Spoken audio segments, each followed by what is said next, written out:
Hi everyone. आज हम अपने टॉपर स्टॉक के सेकेंड वीडियो में हैं। तो आज हमारे साथ हैं डॉक्टर अवधेश राठौर।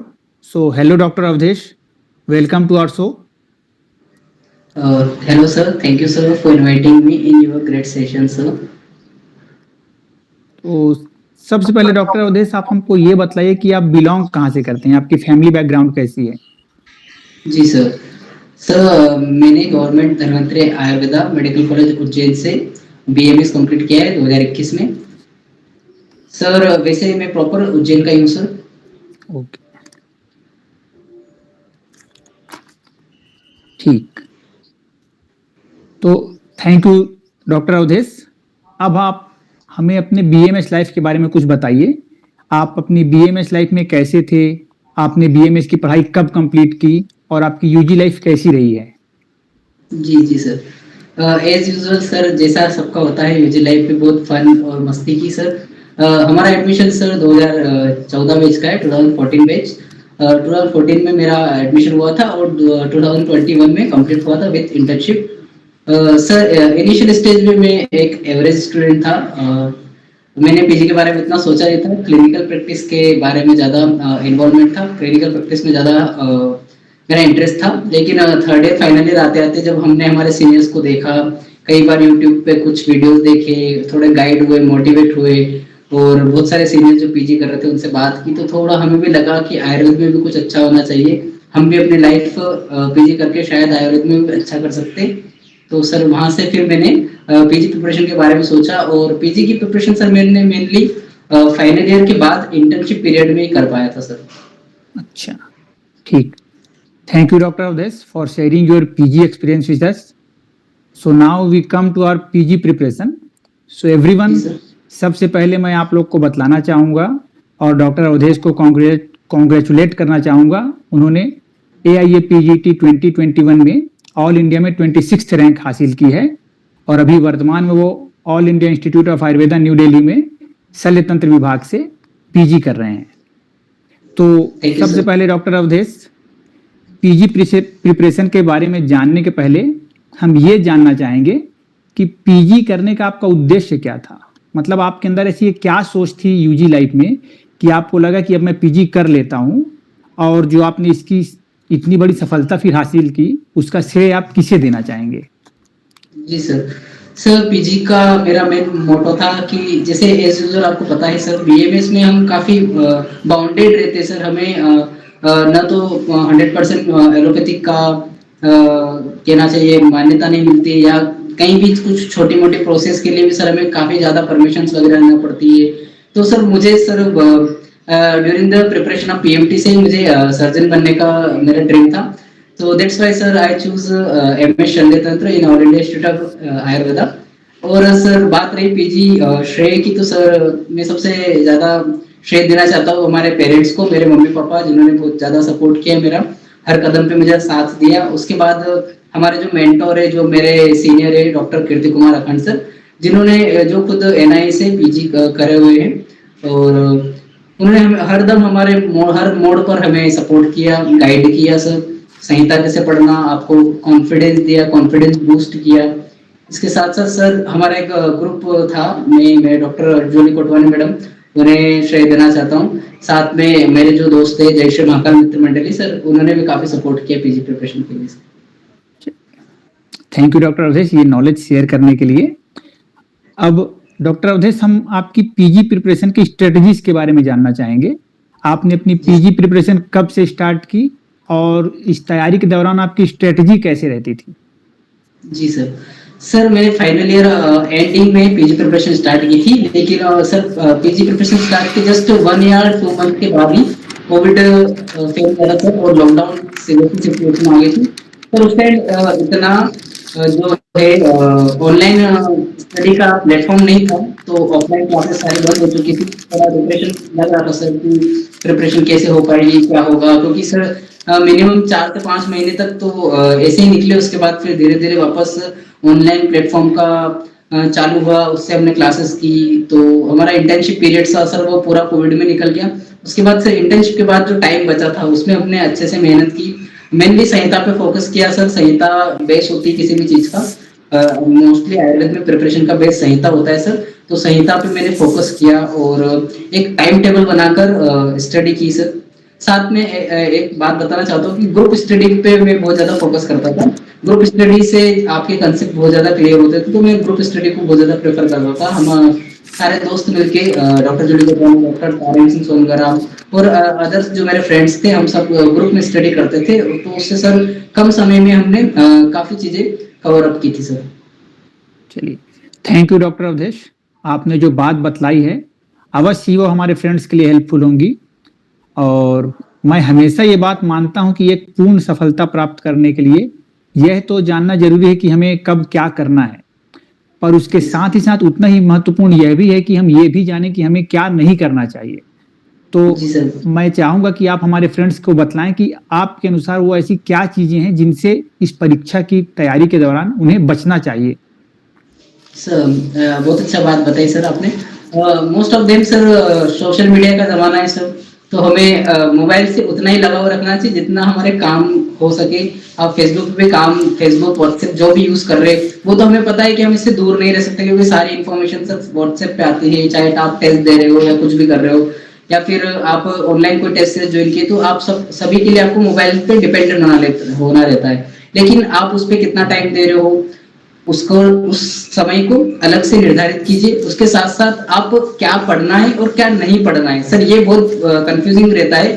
अधिकतर बच्चे इसमें कंफ्यूज होते हैं, हम क्या पढ़े, उन्हें लगता है बहुत पहाड़ है। तो हमें हमेशा बेस से स्टार्ट करना चाहिए। तो मेरा यही मानना था कि हमें क्या नहीं पढ़ना है, ये भी बहुत जरूरी है, पता होना चाहिए। वरना आंख बंद करके सिर्फ पढ़े जा रहे, उसका आउटपुट कितना है हमें पहले चेक करना चाहिए कि किस चीज को हमें कितना वेटेज देना है। तो अगर हम सिलेबस देखेंगे पीजी का, प्रीवियस पेपर्स का स्ट्रेटेजी देखेंगे, तो आप पाएंगे कि लगभग 60 to 70% आपके 70% टॉपिक जो होते हैं वो संहिता से कवर हो जाते हैं। तो हमें वेटेज के हिसाब से किस चीज को कितना टाइम देना चाहिए वो डिसाइड करना होगा। तो वैसे जैसे माइनर संहिता है, जैसे कि भेल संहिता, हारिस संहिता, इनमें इतना डीप क्वेश्चंस नहीं आते, तो हमें बेफिजूल उसमें टाइम वेस्ट करने की बजाय हम चाहें कि सुश्रुत या चरक को फिर से रिवाइज कर ले, उसमें उतना ही पढ़े जितना मोस्ट ऑफ टाइम पूछा जाता है।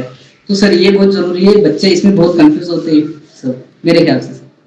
चलिए, थैंक यू डॉक्टर अवधेश। आपने अपनी जो ये नॉलेज शेयर की है, मुझे विश्वास है कि हमारे बहुत से स्टूडेंट्स जो सुन रहे हैं हमें, उनको आपकी इन सब बातों से बहुत इंस्पिरेशन भी मिलेगा।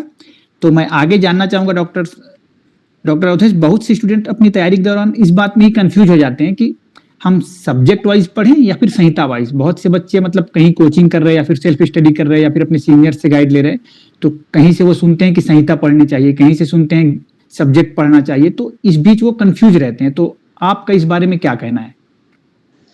सर अच्छी बात बोली आपने सर। जैसे कि मेरा इंटरेस्ट मॉडल में काफी ज्यादा था सर, तो मुझे भी पहले ये लगता था कि मुझे सब्जेक्ट्स पे ज्यादा फोकस करना चाहिए, मैं एनाटॉमी को अच्छे से डीप पढूं, सर्जरी की बुक को अच्छे से डीप पढूं। लेकिन जब हमने स्ट्रेटेजी देखी और हमने हमारे सीनियर से बात किया, एक हमारे प्रोफेसर है डॉक्टर राजेश उइके सर, जो बीएचयू से पास आउट है, वो उनका मॉडल बहुत अच्छा स्ट्रॉन्ग है, तो मैं उनसे काफी इंस्पायर्ड था सर। तो मुझे लगता था कि मुझे भी मॉडर्न से कुछ करना है। लेकिन जब हमने प्रीवियस पेपर्स देखे, स्ट्रेटेजी हमने सीनियर से डिस्कस की, हमारे मेंटोर से डिस्कस किया, तो उन्होंने ये बताया कि मॉडर्न उतना ही करना है जितना एग्जाम में पूछा जाता है। नॉलेज के लिए आप बाद में भी पढ़ सकते हैं, अभी नॉलेज का टाइम नहीं है आपको। तो जब आप प्रिपरेशन कर रहे हैं तो आप संहिता बेस पे ज्यादा फोकस करें। संहिता में भी आप 2 डिवीजन बना लें, आप मेजर संहिता को अलग रखिए, माइनर संहिता को अलग रखिए। मेजर संहिता पे आपको कितना फोकस करना है, लगभग 60 to 70%। उसके बाद 10 से 20% आपको माइनर संहिता पे फोकस करना है। अब बात आती है सब्जेक्ट्स की, तो बच्चे बड़े कंफ्यूज होते हैं कि हम सब्जेक्ट्स अलग से कैसे प्रिपेयर करें। तो आयुर्वेद में ऐसा कोई सब्जेक्ट डिवीजन है ही नहीं। जो भी सब्जेक्ट्स बने हुए हैं, आपको पता है सर, वो संहिता से निकाला गया है। संहिता से उसका सार निकाल के एक रचना शारीर बना दिया, शारीर स्थान को निकाल के कुछ टॉपिक्स, या स्त्री प्रसूति शारीर स्थान वगैरह से ले लिया कुछ पॉइंट्स और स्त्री प्रसूति बना दिया गया। तो वो कुछ नहीं है, वो सारा सार आपके सब्जेक्ट में उन्होंने उतार दिया गया है। तो आपको मॉडर्न के लिए परेशान नहीं होना, सब्जेक्ट्स के लिए परेशान नहीं होना। अगर आपका बेस अच्छा है, आपने संहिता अच्छे से रीड की है, तो आपके subjects with in 1 or 2 month आपके कवर अप हो जाएंगे। और रही बात मॉडर्न की, तो मॉडर्न सब्जेक्ट्स को आप थोड़ा थोड़ा करके पढ़े। कभी भी मॉडर्न सब्जेक्ट एक साथ आप नहीं पढ़ सकते। तो आप एक डिसाइड कर लीजिए कि मुझे 5 पेज आज इसके पढ़ने हैं, 5 चीजों का इस चीजों का रिवाइज करना है। तो ऐसे बना के आप स्ट्रेटेजी बना के पढ़ सकते हैं। ठीक है डॉक्टर अवधेश, बच्चों के मन में एक बड़ी शंका होती है कि मॉडर्न टॉपिक्स को कैसे हम प्रिपेयर करें, तो आप बतलाइए कि मॉडर्न टॉपिक को कवर करने के लिए वो किस बुक का सहारा ले सकते हैं, या फिर ऐसा कौन सा प्लेटफॉर्म है, या कैसे उनको मॉडर्न टॉपिक को अपना प्रिपेयर करना चाहिए। अवधेश, सर शायद आवाज चली गई थी सर, नेटवर्क इशू। कोई बात नहीं। सर जी सर। मैं फिर से क्वेश्चन अपना रिपीट कर देता हूँ एक बार ये वाला। जी डॉक्टर अवधेश, बच्चों के मन में एक बड़ी शंका होती है कि मॉडर्न टॉपिक्स को हम कैसे प्रिपेयर करें, तो आप हमें ये बताइए कि आपके अकॉर्डिंग मॉडर्न टॉपिक्स को प्रिपेयर करने के लिए कोई स्पेसिफिक बुक प्रीफर करनी चाहिए, या फिर कोई सेल्फ कहीं से नोट्स मिले, या फिर करनी चाहिए, या फिर उसके ऊपर कैसे उन्हें प्रिपेयर रहना चाहिए, ये थोड़ा सा आप हमें बताइए। जी सर मॉडर्न में आजकल जो पेपर का ट्रेंड चल रहा है वो सर क्लिनिकल सब्जेक्ट्स को लेकर ज्यादा चल रहा है कि क्लिनिकल सब्जेक्ट से आपको क्लिनिकल क्वेश्चन ज्यादा बनने के चांस है। तो आपको पहले तो मॉडर्न सब्जेक्ट्स में भी एक डिवीजन करना है कि हमें किन मॉडर्न सब्जेक्ट्स को ज्यादा वेटेज देना है, किन मॉडर्न सब्जेक्ट को जस्ट गो थ्रू करना है। ठीक है सर। तो उसमें सबसे पहले हमें सर्जरी, मेडिसिन और रोग निदान, पैथोलॉजिस्ट पे ज्यादातर क्वेश्चन बनाए जाते हैं, अधिकतर बनते हैं। उसके बाद आता है स्त्री प्रसूति और पीडियाट्रिक्स। तो इन सब्जेक्ट्स को हमें ज्यादा वेटेज देना है। उसके साथ लास्ट में आता है एनाटॉमी, फिजियोलॉजी और कुछ फार्माकोलॉजी के क्वेश्चन, जो रेयरली एक या दो क्वेश्चंस आते हैं। तो और वो बहुत इजी होते हैं, जो आपने यूजी लाइफ में पढ़े होंगे, उन्हीं से आपके वो क्वेश्चन बन जाएंगे। जस्ट गो थ्रू करना है। तो हमें वेटेज देना है। और साथ में ये आपका क्वेश्चन था कि कौन सी बुक को प्रेफर करें, तो मैं ये बोलना चाहूंगा, आप 10 बुक को पढ़ने के बजाय एक बुक को 10 बार पढ़े, चाहे जिसी भी बुक से पढ़े आप। मैं किसी स्पेसिफिक बुक का नाम नहीं ले रहा हूँ, आप चाहे सेल्फ नोट्स बनाए या किसी प्रिपेयर्ड नोट्स को पढ़े, लेकिन उसी नोट्स को आप 10 बार पढ़े, ताकि वो नोट जो है आपके मन में फिट हो जाए, आपके माइंड में सेट हो जाए, ताकि जब आप क्वेश्चन लगाएंगे तो आपके माइंड में वो इमेज फिट हो जाएगी, तो जल्दी क्लिक होने के चांस होते हैं और वो याद भी रहता है। अगर आप मल्टीपल बुक्स पढ़ेंगे तो आपकी किसी भी बुक का कंसेप्ट क्लियर नहीं होंगे और आप कंफ्यूज ज्यादा होंगे। सर यही मेरा फंडा था सर। ठीक, थैंक यू डॉक्टर अवधेश। अब हमें अपनी तैयारी के दौरान क्वेश्चंस भी प्रैक्टिस करने होते हैं, बहुत सारे क्वेश्चंस प्रैक्टिस करने होते हैं। तो हमारे किसी फ्रेंड ने मुझसे पूछा था कि सर एमसीक्यूज को सॉल्व करने के लिए कौन सी बुक प्रीफर करनी चाहिए, तो एमसीक्यूज के बारे में आपका क्या कहना है, उसको थोड़ा बतला दीजिए। जी सर, सभी लोग कहीं ना कहीं कोचिंग से ही तैयारी करते हैं, तो वहाँ के जो सेल्फ टेस्ट होते हैं वो तो आपको देना ही। साथ में अगर आप एमसीक्यू की प्रिपरेशन करना चाहते हैं तो बहुत सारी बुक्स आती है, जैसे ग्लोबल आयुर्वेदा नाम आजकल ट्रेंडिंग में है। साथ में मैं गोविंद पारिक को प्रेफर करता था, तो गोविंद पारिक में ईयर वाइज क्वेश्चंस पेपर दिए होते थे। तो क्वेश्चन पेपर से आपको ये आइडिया लग जाता है कि क्वेश्चन बनते कैसे, क्योंकि कोचिंग वाले तो सर मॉडिफाई करके क्वेश्चन बनाते हैं, लेकिन एग्जैक्ट जो क्वेश्चन एग्जाम में आता है वो सिर्फ पेपर्स के अंदर ही मिल पाएगा। तो गोविंद पारिक को मैंने ज्यादा टाइम लगाया, और मैं इसी में भी यही बोलना चाहूंगा कि आप एक बुक के क्वेश्चंस को बार बार लगाएं, ताकि आपको उस क्वेश्चन के आंसर भी याद हो जाए, चाहे आपने वो पढ़ा ना पढ़ा। लेकिन कई बार एक ही क्वेश्चन को बार बार लगाने से उसका आंसर हमें याद रह जाता है। तो एक ही बुक को आप प्रेफर करें, ज्यादा बुक ना लगाएं, एक ही बुक को प्रेफर करें, या फिर आप सब्जेक्ट वाइज भी लगा सकते हैं। जैसे आप जो भी सब्जेक्ट या जो भी संहिताएं कवर कर रहे हैं उसके चैप्टर वाइज आप क्वेश्चंस लगाते चले, और एक क्वेश्चन लगाने का टाइम निर्धारित कर ले कि हमें कम से कम 100 से 200 क्वेश्चन इस समय पे करना है। तो उससे आपका एक रूटीन बना रहेगा, तो आपको क्वेश्चन बनने की जो हैबिट है वो बनी रहेगी सर। ठीक, डॉक्टर अवधेश, हम अपने वीडियो के अंतिम पड़ाव की ओर हैं। एक छोटा क्वेश्चन ये भी आता है कि सर माइनर संहिता को कैसे तैयार करें, तो उसके बारे में आपका क्या कहना है? सर माइनर संहिता में भी मैं यही बोलना चाहूंगा कि माइनर संहिता को आप अपने क्वेश्चंस के वेटेज के हिसाब से डिवाइड कर ले कि हमें किस माइनर संहिता को कैसे पढ़ना है। जैसे अष्टांग हृदय ज्यादातर पूछा जाता है, उसके बाद काश्यप संहिता से ज्यादा क्वेश्चंस आते हैं, उसके बाद माधव निदान, भाव प्रकाश, चारंगर, इनसे क्वेश्चन बनते हैं। उसके बाद अगर हम देखेंगे तो योग रत्नाकर से कभी कभी क्वेश्चन आते हैं, बेलहारी संहिता से 1 या 2 क्वेश्चन आते हैं, तो उनको जस्ट गो थ्रू करना है। कुछ सेल्फ प्रिपेयर्ड नोट्स आपके पास हो, या गोविंद पारिक में जो शॉर्ट नोट है वो आप रीड कर सकते हैं। साथ में कई कोचिंग से आपको शॉर्ट नोट्स प्रोवाइड किए तो वो आप रीड कर सकते हैं। पूरी की पूरी संहिता पढ़ने की आपको कोई जरूरत नहीं है। Thank you doctor Avadhesh for your precious time. आपने बहुत कुछ बातें बतलाई हैं जो हमारे फ्रेंड्स को लिए जरूर उपयोगी सिद्ध होंगी। तो लास्ट में मैं बस यही कहना चाहूंगा आपसे कि प्लीज हमारे फ्रेंड्स के लिए समराइज फॉर्म में आप अगर कुछ उनको संदेश देना चाहें तो जरूर एक बात बोल दीजिए। जी सर, सभी पीजी एस्पायरेंट को मैं बोलना चाहूंगा कि सबसे पहले बिलीव इन योरसेल्फ रखें। आप ये ना सोचे कि जो हमारी क्लास का टॉपर है या जिस बहुत अच्छा पढ़ता है, जिसके टेस्ट में अच्छे नंबर आ रहे, मेरे कभी टेस्ट में फुल मार्क्स नहीं आते थे। सर मैं आपको बताना चाहूंगा, तो आप कभी अपने आप को डिमोरलाइज ना करें कि हमसे ना हो पाएगा, क्योंकि जो आप कर सकते हो वो कोई नहीं कर सकता है। आपको कॉन्फिडेंस रखना है, आपको अपने पे भरोसा होना चाहिए, और आपको तैयारी में कोई भी कंजूसी नहीं करना है, मतलब उसमें कोई एक्सक्यूजेस नहीं देना। आपसे जितना हो रहा है आपको करना है, रेगुलरिटी मेंटेन करनी है, डिसिप्लिन रहना है, सोशल मीडिया से थोड़ा सा अवॉइड होना है।